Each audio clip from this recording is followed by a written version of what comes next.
21 times what you would get from the preferred sampling site, which is the peripheral blood.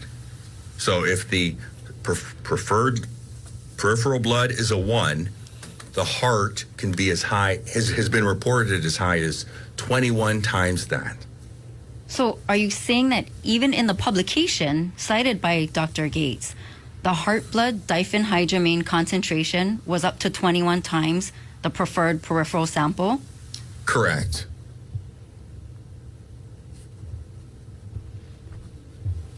Using the findings in the publication provided by Dr. Gates of the heart blood reading 21 times as high as the preferred sample, accounting for this disparity, what would be the preferred sample in this case where we have 2,400 nanograms per milliliter of diphenhydramine in the heart blood? I have to use a calculator. I didn't.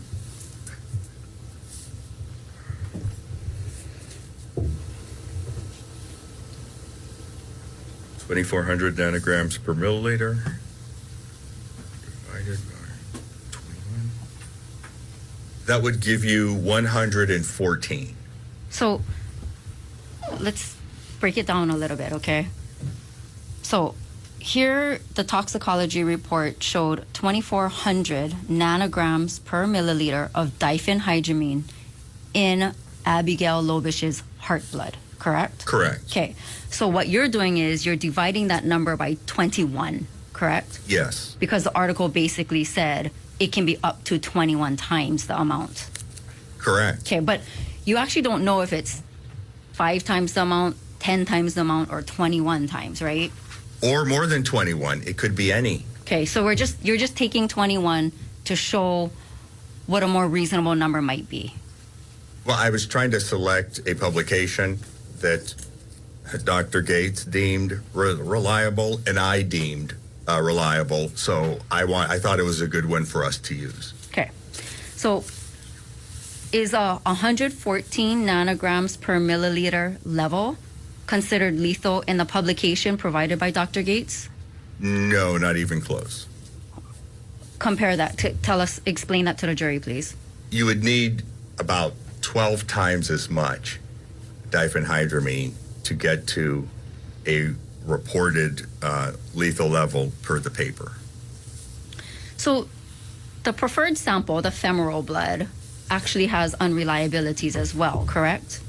Absolutely. And I forgot to explain the unreliabilities of the heart blood and the preference for the peripheral blood is to try to find out as close as possible to what the drug content in the brain was. And the peripheral, although unreliable, is considered more accurate than the heart blood, because what we care about is how much of the diphenhydramine was in baby Abigail's brain or, heart that would cause this, any issue. Okay, first of all, and this question was asked of Dr. Gates, doesn't the blood go up to the brain? Yes, but that's very misleading. Why? When you take diphenhydramine and many other drugs, diphenhydramine, well, first of all, the heart blood goes up to the brain, but for purposes of effect, we look at the blood coming back from the brain to see if it reached an equilibrium. But no matter what the blood drug level that is flowing in the blood, that does not correlate, in this case, to the amount of drug in the brain. So you can have a high blood drug level and a low brain drug level. And that can be caused by what's called protein binding. Proteins in your blood bind to the drug. When the proteins bind to the drug cannot cross the blood-brain barrier. And diphenhydramine is approximately 85% protein bound.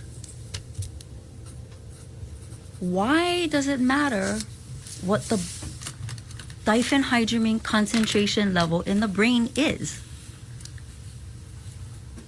The concentration, because diphenhydramine, anywhere in the body, and just about any drug anywhere in the body, does not produce, death within hours or so. Even if you have kidney failure, you don't just die immediately. So it's heart, lungs, and brain. Usually with diphenhydramine, it is the brain, and because we don't have any evidence of a heart attack or anything, so it's the amount of drug in the brain that is most important. That's why in these cases, you're supposed to collect a sample from the brain and determine the brain concentration, because that's the organ of interest. You're also supposed to what's called bread loafing, or slicing the organs and looking at them to determine if there's evidence of a seizure or some other heart attack. None of that was done here. It was just, well, there's diphenhydramine in the blood. It must be. It must be manslaughter, which is absurd.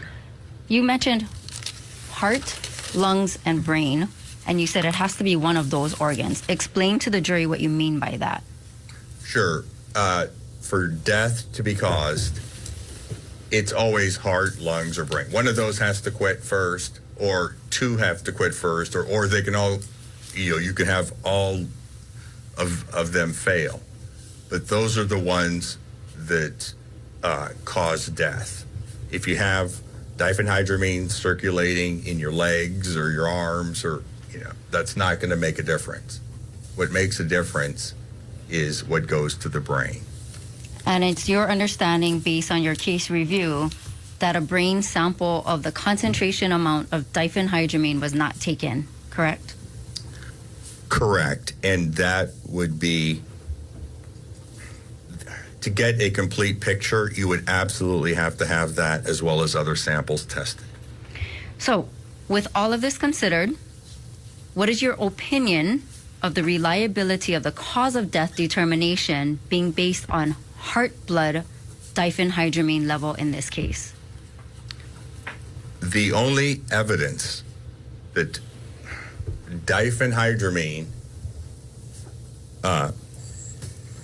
that supports the medical examiner's opinion that diphenhydramine caused the death was its presence.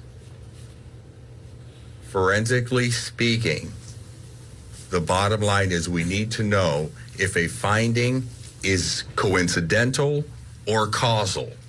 Did it cause the event, or was it a coincidence? And that needs to be fleshed out. But in this case, there is a very unreliable blood sample, per the literature that both Dr. Gates and I agree on, extremely unreliable, and that's all that was used to say that's how the baby passed away. Mr. Okorocha, I want to ask you about a metabolic disorder. If a person has a metabolic disorder that causes the body to have limited or no ability to break down diphenhydramine, what does that do? And I'm going to object here. This is well beyond the scope of this witness's qualifications.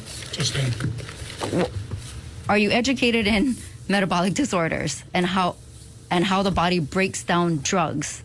Yes, absolutely. And what is your background regarding that? That is part of my formal graduate level education in the what's called the pharmacokinetics of drugs. The breakdown of drugs is different in every single person, and there's a lot of genetic differences even by people from different races or countries. Well, could you explain the education that you went through in order to form an opinion on the question that I just asked? So a huge part of pharmacology and toxicology is the metabolism of drugs. So it's absorption, distribution, metabolism, and elimination. The metabolism is the most important because it can drastically affect the amount of drug in a person's system, whether it's too high or too low. So you monitor metabolism for various reasons. One would be to make sure the person doesn't have a lot of